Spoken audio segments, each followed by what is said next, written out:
사실 당시 강원도지사 공천을 두고 이례적이다는 말이 많았습니다. 그래서 MBN이 당시 국민의힘 공관위 과정을 다시 한번 들여다봤더니 석연치 않은 점이 몇 가지 있었습니다. 핵심은 해당 발언이 공천 개입이라고 볼 수 있느냐인데 이건 또 윤석열 대통령이 영향력을 행사했다고 의혹이 일고 있는 그 시점이 중요하죠. 윤 대통령이 취임하기 전이냐 후냐에 따라 달라지기 때문입니다. 이어서 최돈희 기자가 보도합니다. 2년 전 지방선거 당시 국민의힘이 발표한 강원도지사 후보 공천 결과입니다. 마지막으로 남은 강원도지사 후보로 황상무 후보를 단수 추천기로 공심에서 결정했습니다.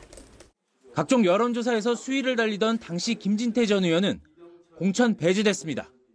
그런데 이 결과 나흘 만에 바뀝니다.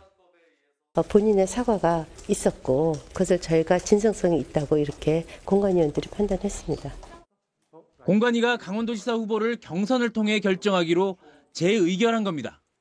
석연치 않은 과정에 이례적인 공천 번복까지 뒷말이 무성했습니다. 이 과정에 대통령이 개입했다는 의혹이 제기된 건데 논란은 여전합니다. 공천 개입 의혹 시점이 명확하지 않고 설사 사실이라 해도 해당 시점엔 당선인 신분이라는 겁니다. 박근혜 전 대통령 사례와 달리 당시 윤 대통령은 중립 의무를 지켜야 할 공무원이 아니었다는 주장입니다. 특히 당시 특활비가 사용됐다는 점도 지금과 다른 부분 중 하나입니다.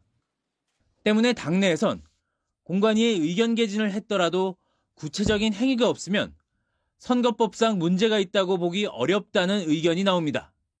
MBN 뉴스 최도희입니다.